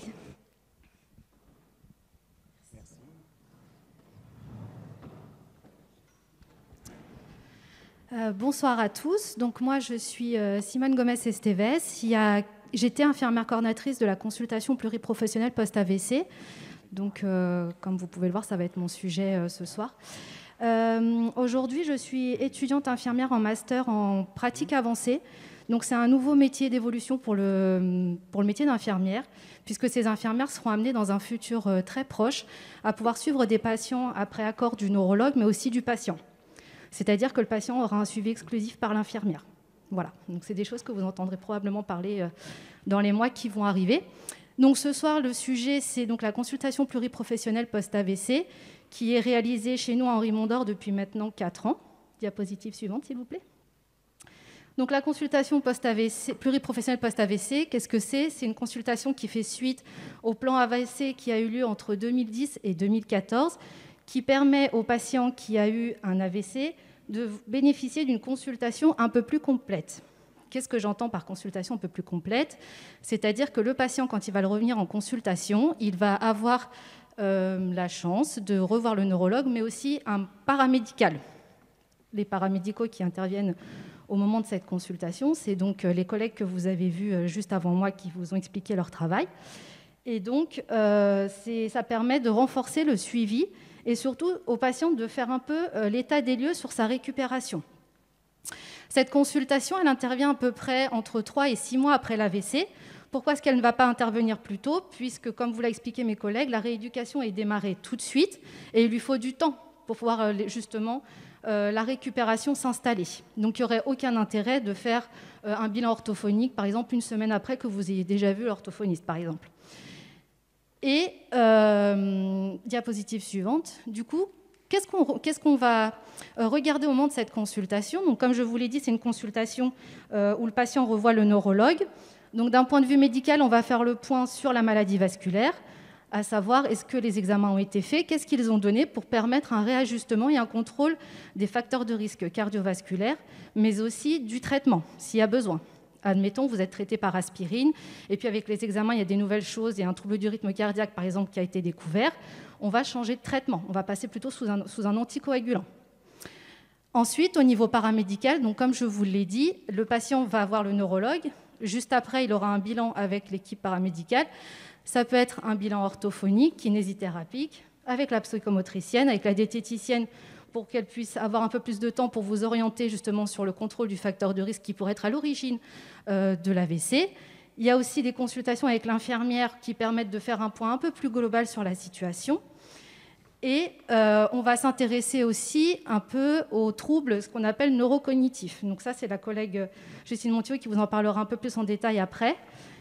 Et on va faire également, en parallèle avec ce bilan neurocognitif, un bilan sur les troubles de l'humeur éventuellement qui peuvent apparaître après l'AVC. Car il arrive très fréquemment qu'il y ait un stress post-traumatique en lien avec tout ce que vous avez vu. Quand on est pris en charge comme ça en urgence suite à quelque chose qui s'est installé brutalement, c'est assez perturbant quand même dans la dynamique de la vie. Et donc on va s'intéresser aussi donc, à un syndrome dépressif qui pourrait s'installer petit à petit. Dernier point qu'on fait aussi au moment de cette consultation, c'est au niveau professionnel. Quand les patients travaillent encore, c'est s'assurer qu'il n'y a pas d'interférence dans la reprise du travail et être sûr que ça se passe bien, que les troubles qui peuvent être encore un peu présents après l'AVC n'aient pas un gros impact et que les patients puissent quand même continuer à avoir une vie active. Et enfin, le dernier point qu'on va faire, ça va être, on revient 2 minutes avant, un point sur les facteurs de risque cardiovasculaire. Donc on va s'assurer que la tension est contrôlée, que les patients qui fument, soit ils ont diminué leur consommation, voire ils ont arrêté. Si ce n'est pas le cas, on va les accompagner dans cet arrêt. On va surveiller le mauvais cholestérol, on va le doser pour voir s'il y a besoin de réajuster ou pas les médicaments. Diapositive suivante, s'il vous plaît. Alors, qui participe à cette consultation. Donc, comme je vous l'ai dit, c'est une consultation où il y a forcément le neurologue qui intervient, mais aussi un paramédical, voire 2. À Henri Mondor, la chance qu'on a, c'est que donc on a des neurologues spécialisés en maladies vasculaires, mais aussi des médecins qui interviennent sur le groupe qui sont issus de notre groupe hospitalier, notamment par exemple le médecin rééducateur qui lui est à Chenevier, mais vient une fois par semaine voir des patients en consultation au cours de cette consultation pluriprofessionnelle. Actuellement, je crois que c'est le docteur Nicolas Bayle qui est sur la consultation. Et pour les patients un peu plus âgés qui nécessitent un suivi un peu renforcé, on a le docteur Macouf qui est gériatre à l'hôpital Émile Rouff. Voilà. Donc ça, c'est pour la partie médicale. Ensuite, pour la partie paramédicale, donc là, vous reconnaissez mes collègues qui sont majoritairement présents ce soir, donc qui vont participer à cette consultation et faire un bilan et le point avec le patient, mais aussi avec sa famille, parce que j'en ai pas parlé, mais c'est vrai que l'aidant aussi, on fait le point pour être sûr que l'aidant arrive à gérer le quotidien sans être en grosse difficulté, puisque si ce n'est pas le cas, il va falloir qu'on prenne des mesures supplémentaires. Diapositive suivante, s'il vous plaît. Donc ça, c'est voilà, toute l'équipe qui est donc autour du patient AVC, que ce soit au moment de l'AVC, mais aussi après. Diapositive suivante. Alors, ensuite, après cette consultation, qu'est-ce qui se passe? Donc, on fait la consultation, on fait le point avec le patient et son principal aidant, mais ça ne reste pas juste pour nous. Ce qui se passe, c'est qu'on fait un compte-rendu commun, qu'on envoie au minimum au médecin traitant qui vous suit, enfin qui suit le patient. Et après, si on a les coordonnées, on envoie aux autres médecins aussi qui s'occupent du patient. Ça peut être le pneumologue, le cardiologue, le phlébologue, voilà. Aussi aux infirmières libérales s'il y en a, par exemple, ou aux kinés ou aux orthos de ville. Le patient reçoit également une copie de ce compte-rendu, puisqu'il fait partie intégrante de son dossier médical, et comme ça, il peut le présenter à tout autre professionnel qu'il doit voir et pour qui ça peut être nécessaire d'avoir ce compte-rendu.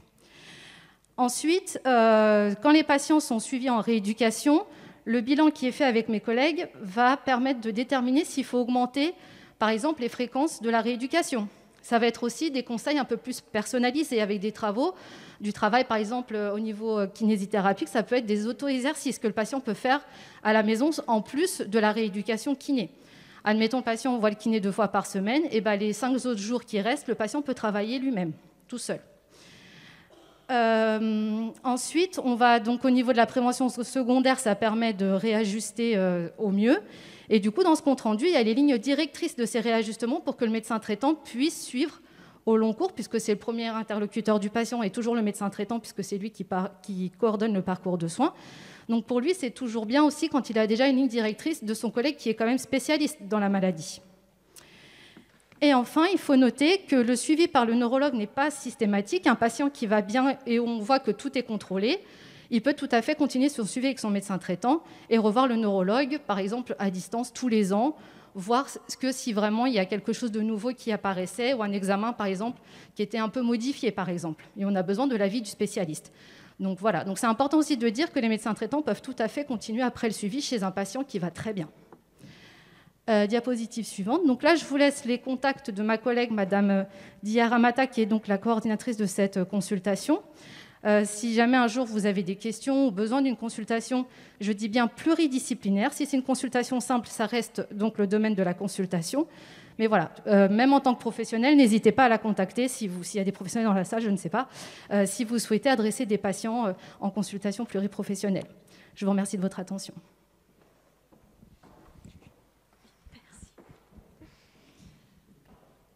Diapo suivante, s'il vous plaît. Merci. Donc, bonsoir à tous. Je m'appelle Justine Montillot, je suis neuropsychologue. J'imagine que c'est la première fois que vous entendez le nom de ce métier. Donc, je vais vous expliquer un petit peu en quoi ça consiste. Déjà, moi, j'interviens à 2 temps. J'interviens au moment de l'hospitalisation et notamment aussi au sein des consultations pluriprofessionnelles post-AVC. Alors, un neuropsychologue, c'est quoi? C'est quelqu'un qui va s'occuper de tout ce qui est capacité intellectuelle, tout ce qui est fonction supérieure, telles que, par exemple, la mémoire. Diapo suivante, s'il vous plaît, merci. Telles que la mémoire, les capacités de concentration, ou alors ce qu'on va appeler les fonctions exécutives, donc tout ce qui est un petit peu chef d'orchestre de tout votre cerveau. Donc, ça va être, par exemple, la planification, savoir s'organiser. On va regarder un petit peu aussi la vitesse à laquelle vous traitez les informations, le comportement et encore bien d'autres choses. On va le faire dans un bilan neuropsychologique, donc c'est-à-dire qu'on va d'abord faire ce qu'on appelle une anamnèse, donc un entretien pour apprendre un petit peu à vous connaître, savoir quel est votre mode de vie, comment les aidants aussi ressentent les choses. Et puis après, on va faire des exercices pour évaluer tout ça. Donc on va faire par exemple des exercices de mémoire. Donc je vais vous demander d'apprendre des listes de mots, d'organiser des courses avec certaines contraintes. Il y a différents exercices et puis après on fait une petite restitution à la fin. Pourquoi est-ce qu'on fait ça? Diapo suivante, merci. En fait, il y a plein de patients après un AVC qui se plaignent de plein de choses, notamment de la concentration ou de la vitesse. C'est-à-dire que c'est des patients qui vont nous dire « Ah bah je suis fatiguée, je suis obligée de faire des siestes maintenant ». Donc on va regarder si justement ils n'ont pas besoin de plus se concentrer, et ce qui entraîne une fatigue. Ça peut être aussi, je perds le fil des conversations, ou j'oublie des choses, je perds mes objets du quotidien. Ça peut être aussi, je réfléchis donc plus lentement. Ça peut être encore aussi sur un plan plus de l'humeur. Je stresse pour un rien, ou je suis plus triste qu'avant, je suis plus susceptible ou plus irritable. Et on va aussi avoir beaucoup les aidants qui vont nous rapporter beaucoup de choses. Par exemple, le fait de ne pas faire grand-chose, c'est-à-dire qu'ils vont dire le patient reste toute la journée dans le canapé et il ne fait rien. Ça peut être aussi, il a moins d'envie, il n'arrive pas à s'organiser, du coup il arrive tout le temps en retard à ses rendez-vous. Ou alors, cette personne me pose plusieurs fois la même question, et parfois même dans la même journée. Voilà. Donc à quoi sert le bilan? Diapo suivante, s'il te plaît. Merci. On va regarder, avec tous les exercices qu'on aura fait, les points forts et les points faibles sur toutes les fonctions cognitives. Ça permettra de savoir si l'AVC est la cause principale de ces difficultés ou s'il n'y aurait pas autre chose. Est-ce qu'il n'y aurait pas une dépression sous-jacente? Ou est-ce qu'il n'y aurait pas des problèmes de sommeil, notamment l'apnée du sommeil, qu'on retrouve assez fréquemment chez les patients qui ont fait un AVC? Et puis on va aussi orienter la prise en charge. Est-ce qu'il faut de la rééducation? Est-ce qu'il faut une prise en charge psychologique? Est-ce qu'il faut essayer un petit peu d'adapter le mode de vie? Voilà, on va regarder tout ça. Et donc, les conseils que je peux donner, merci.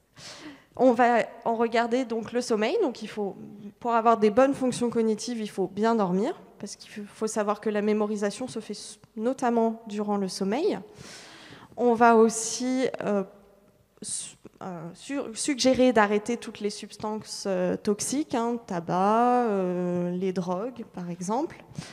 On va aussi suggérer de diversifier les activités de la vie quotidienne pour stimuler un maximum le cerveau. Donc ça peut être faire de l'activité physique, ça peut être aller à une exposition, aller visiter un musée, ça peut être faire des activités manuelles, apprendre à jouer d'un instrument de musique. En fait, tout ce qui pourrait vous plaire, mais de manière très variée. Et puis aussi, on peut aussi conseiller de faire des jeux, tout ce qui est sudoku, mots fléchés, mots croisés. Et puis plus récemment, on a aussi des applications mobiles qui ont commencé à apparaître, avec tout plein d'exercices pour faire travailler la concentration ou la mémoire, tels que Cognifit, FitBrains, Lumosity ou Memorado. Voilà, j'ai terminé. Je passe le micro au docteur Lilia Sédic. Bonsoir à tous. Je suis le docteur Sédic. J'ai la chance de travailler avec cette équipe formidable que vous avez écoutée depuis le début de la soirée. Je vais vous parler aujourd'hui des moyens qu'on a pour pouvoir réduire le risque de faire un AVC ou d'en refaire. Diapo suivante, s'il vous plaît. Nous nous posons les facteurs de risque de faire un AVC, les facteurs de risque modifiables. Vous les avez entendus de la part de tous mes collègues, on va les citer un à un. On a plusieurs moyens d'agir sur ces facteurs de risque qu'on dit modifiables, mais est-ce que ça marche vraiment? Toutes les études semblent dire oui. Je cite celle-ci qui est une étude sur une échelle d'une grande population qui a essayé de regarder si tout ce qu'on fait au quotidien marche et réduit le risque de faire un AVC. Vous pouvez avancer. Et donc là, on voit que dans les années 80, la moyenne d'âge de faire un AVC était de 64 ans, alors que vers les années 2008, elle recule à 74 ans. Donc aujourd'hui, on vit 10 ans de plus sans faire un AVC grâce aux moyens qu'on a, donc ça marche vraiment. Et là, on va les détailler un à un, s'il vous plaît. Donc là, l'hypertension artérielle, le cholestérol, le diabète, le tabac, l'alcool, la sédentarité, l'obésité, tout ça, on va les évoquer en détail. Premier facteur de risque important, c'est l'hypertension artérielle. C'est notre ennemi numéro 1. Donc, c'est le fait un chiffre à retenir.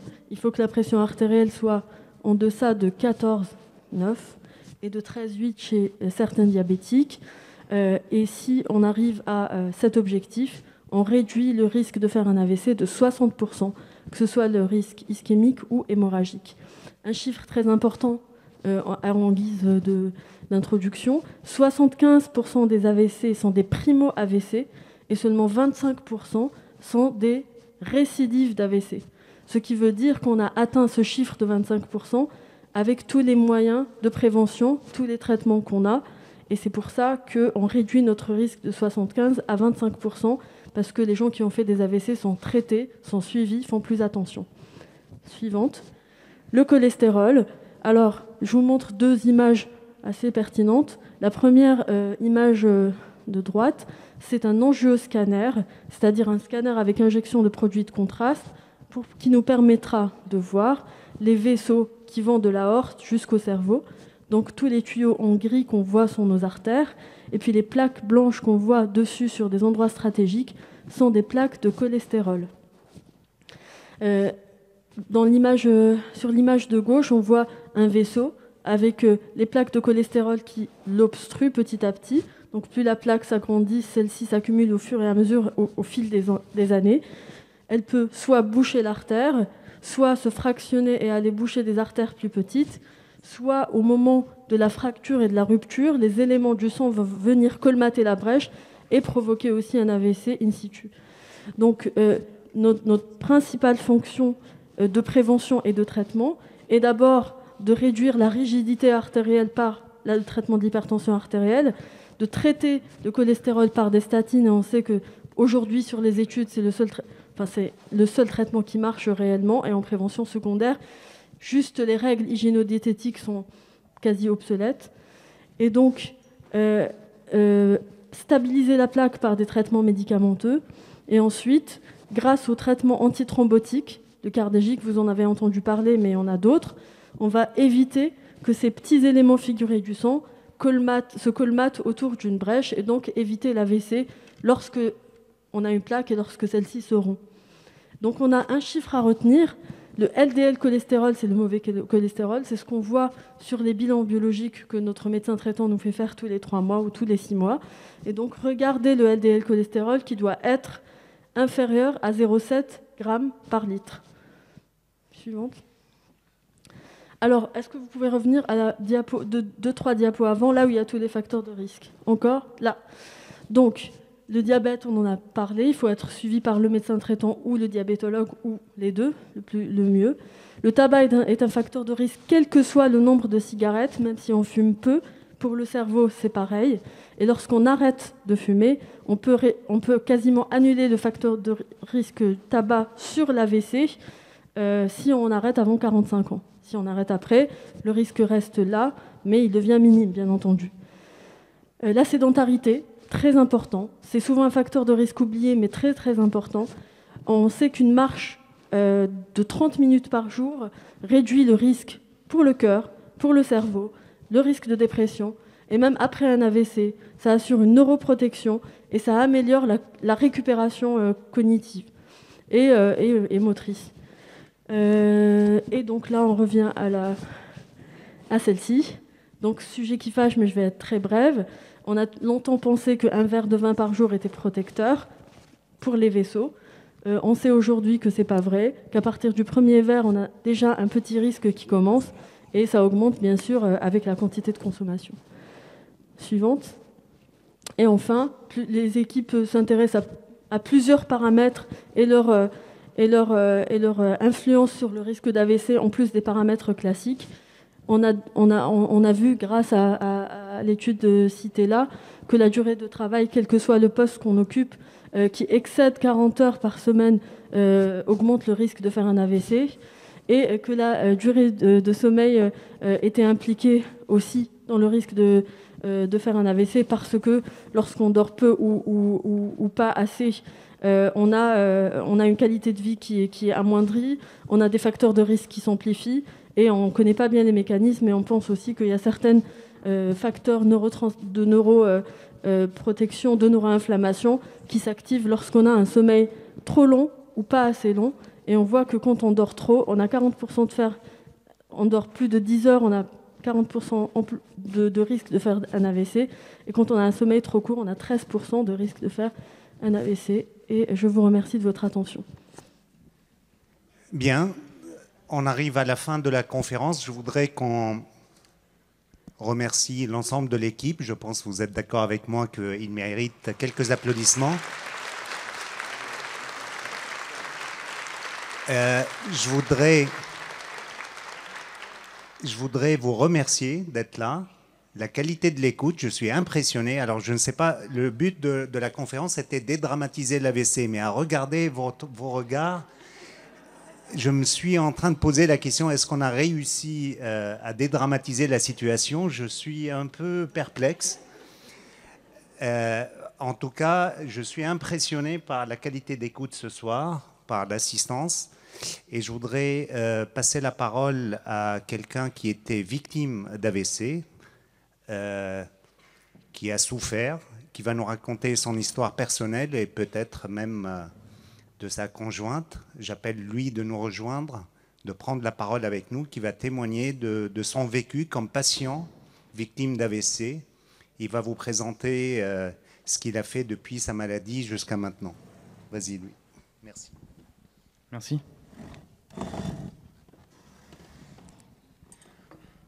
Bonsoir. Merci à vous toutes et tous, médecins et paramédicaux. En fait, c'est vraiment une chance. Enfin, je suis pas, j'ai pas eu mon AVC à Créteil, mais je vous dis merci d'avoir pu sauver Elise Maty, ma compagne. Elle a eu un AVC en 2017. Elle avait 28 ans. Et elle s'entraînait à courir pour faire un marathon à 5h, 6h du matin. Et elle a eu un AVC quand elle courait. C'était du fractionné. Et le professeur Rossini et toute l'équipe, ils ont fait en sorte qu'elle puisse vivre. Et merci à vous. Et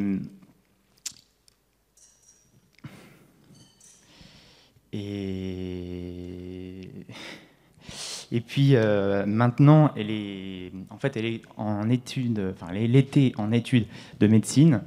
Maintenant, elle est médecin, diabétologue, elle est endocrinologue. Et elle a fait un AVC, mais c'est pas grave. Je veux dédramatiser cette soirée. Et moi, j'ai eu un AVC à 24 ans, en 2015, à Varsovie. Je remercie les équipes de Varsovie. Et puis, j'étais rapatrié à Metz, de ma ville natale. Et j'ai eu, en post-AVC, toute ma rééducation dans un SSR pendant plus d'1 an et demi. J'ai eu des infirmières, des médecins MPR, des kinés, des profs de sport, des diététiciennes, et enfin, je veux mettre un point d'honneur aux orthophonies, Ariane et Cécilia. Merci de m'avoir rééduqué, parce que vous voyez peut-être pas aujourd'hui mon aphasie, parce que j'ai fait de l'orthophonie, pas tous les jours, mais presque tous les jours. J'ai fait de l'orthophonie en centre de rééducation, mais aussi j'ai fait de l'orthophonie tout seul. Et puis j'ai parlé. Donc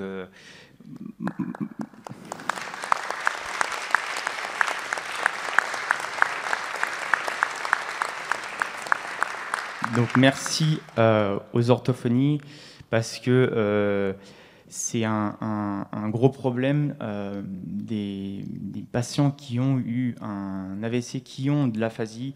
Ils se réveillent, on leur dit qu'ils ont eu un AVC et qu'ils ne peuvent plus parler et ils ne peuvent rien dire. Et c'était mon cas. Et donc je veux dire que c'est possible de reparler. Il faut parler avec ses amis, sa famille. Il faut s'engager dans des associations. Il faut se fixer des objectifs, même pas gros, mais il faut se fixer des objectifs, surtout pour les patients jeunes. Parce que il n'y a pas que moi, on est quand même un nombre significatif d'AVC des jeunes, et même plus jeunes que moi. Je connais des AVC qui ont eu de l'aphasie et qui parlent moins bien que moi. Et moi, je suis optimiste, mais je veux dire qu'ils peuvent compter sur nous, les médecins, tous les personnels paramédicaux et surtout les orthophonistes. Voilà.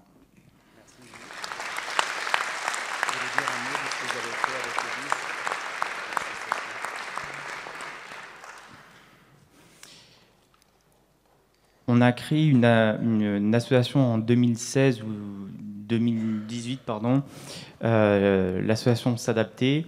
On a fait un tour d'Europe en voiture, en van.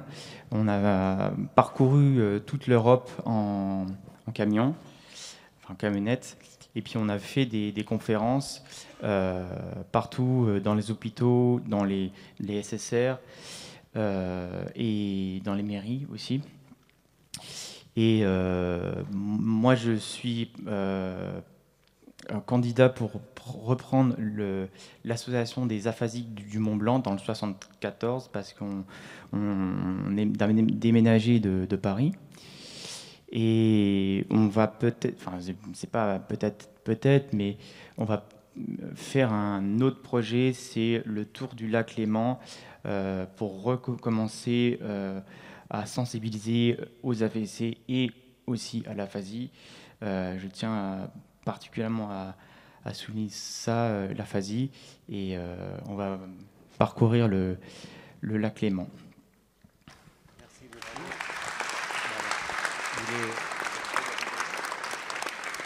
En attendant, il y a une petite vidéo que lui va nous montrer. Préparez vos questions si vous êtes encore alerte. Oui, monsieur. On va vous passer un micro, mais allez-y sinon. Oui, oui.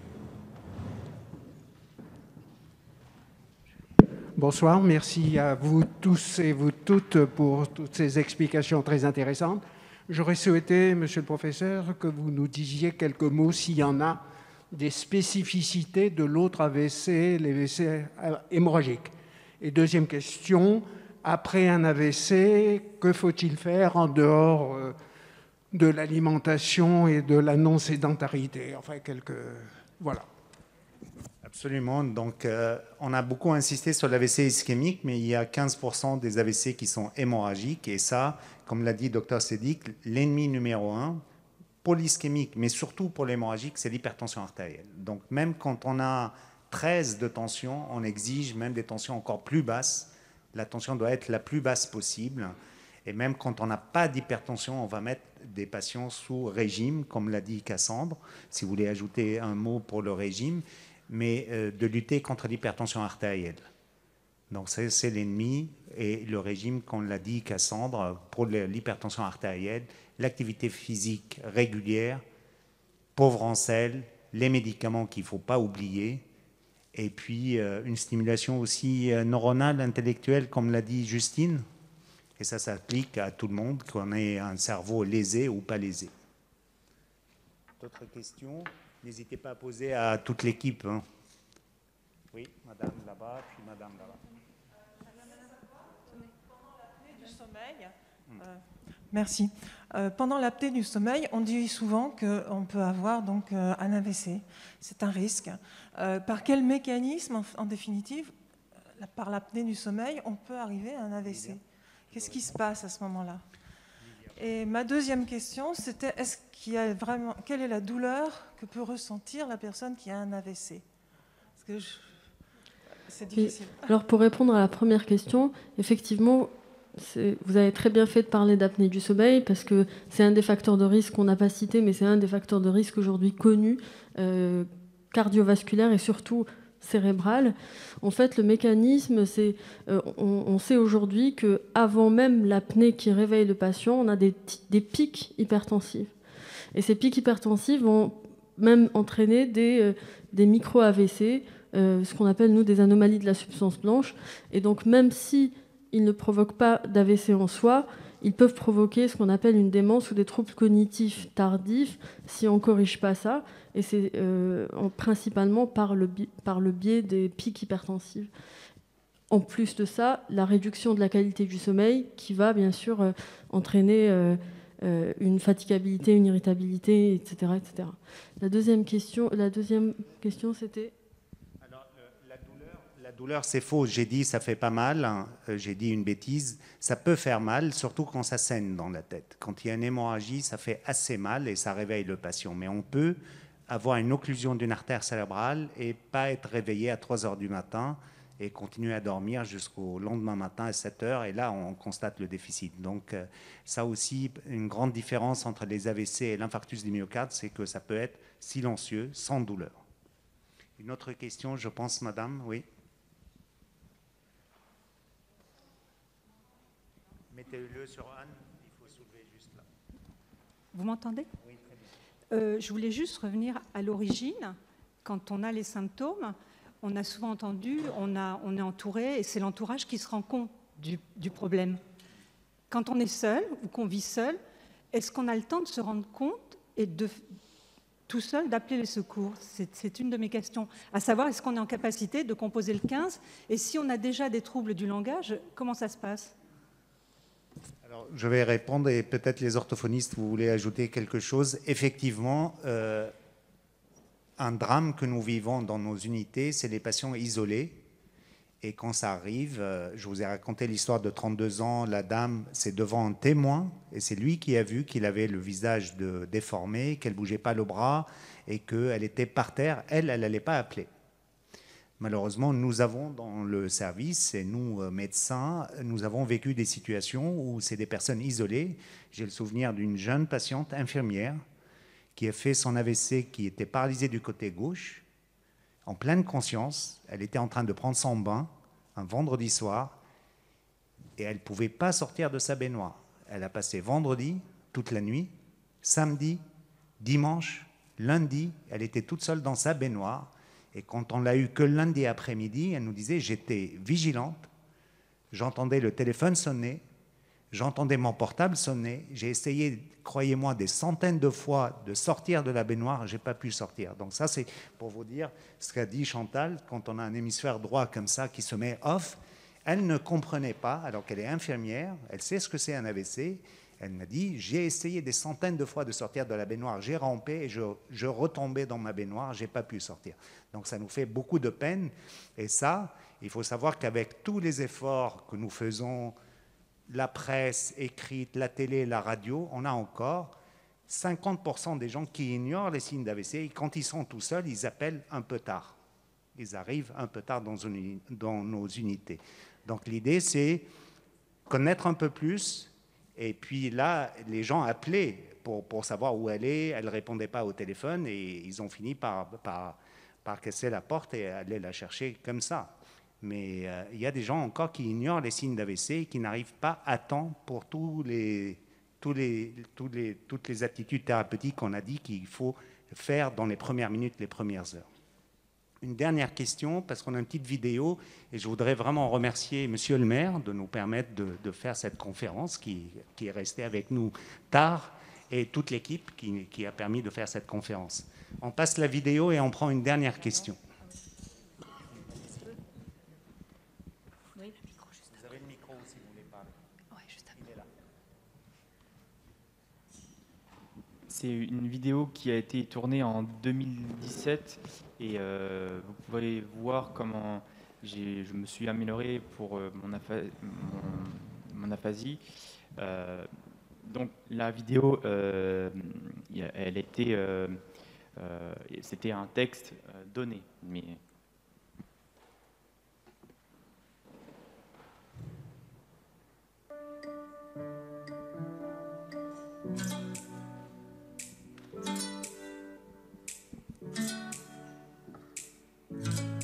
Bienvenue sur ma première vidéo de S'adapter. J'ai fait du droit, 5 ans de droit, à Metz et à Strasbourg, et j'ai fait 2 ans d'Erasmus en Pologne. J'étais à Varsovie, j'ai eu un AVC. Durant 1 an et demi, j'étais à l'hôpital Belle-Île à Metz.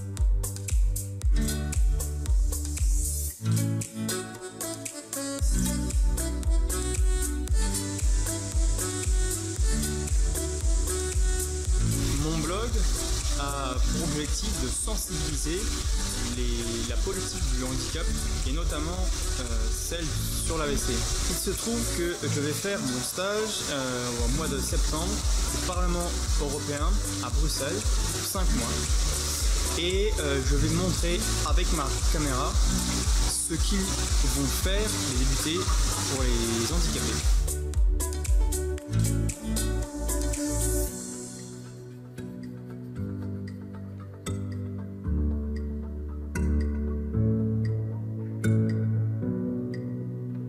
Vous allez voyager.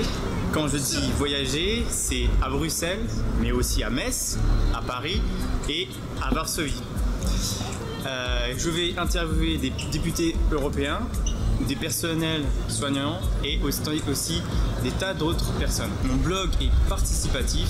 On peut vivre avec un handicap. Il y a toujours possibilité d'améliorer l'accessibilité, la politique du handicap. On peut faire des choses ensemble. À très vite.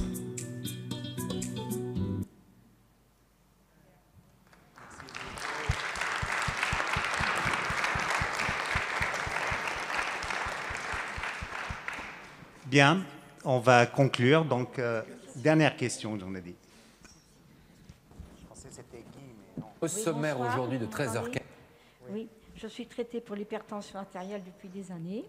Et malgré tout, ma tension est plus souvent à 15 que beaucoup moins. Et ma cardiologue que j'ai vue m'a dit que c'était tout à fait normal pour mon âge. Alors, d'après ce que j'ai entendu, ça ne correspond pas. Voilà.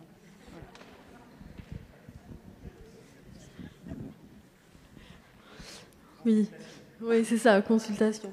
Y a certains cas où l'hypertension artérielle est déséquilibrée, mais il y a plusieurs causes en fait. Il va falloir qu'on parle plus précisément et plus intimement de toutes les pathologies que vous avez, et s'il y a un bilan d'hypertension artérielle secondaire qui a été fait, etc.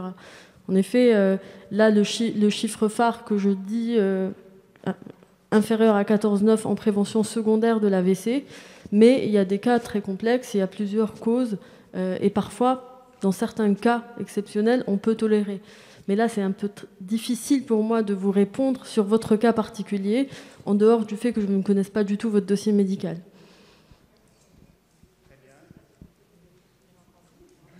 Oui, il faudrait poser la question à votre cardiologue. Bien, on peut remercier l'ensemble de l'équipe. Les neuroradiologues, toute l'équipe de neuroradiologie, première fois qu'ils viennent avec nous. Merci beaucoup de ces images. Merci Louis. Passez nos amitiés à Élise, bien sûr, et continuez votre chemin. J'aime bien, elle ne dit pas AVC, elle dit avancer, vivre, courir. Pour elle, c'est ça AVC. Merci à tous et bonne soirée.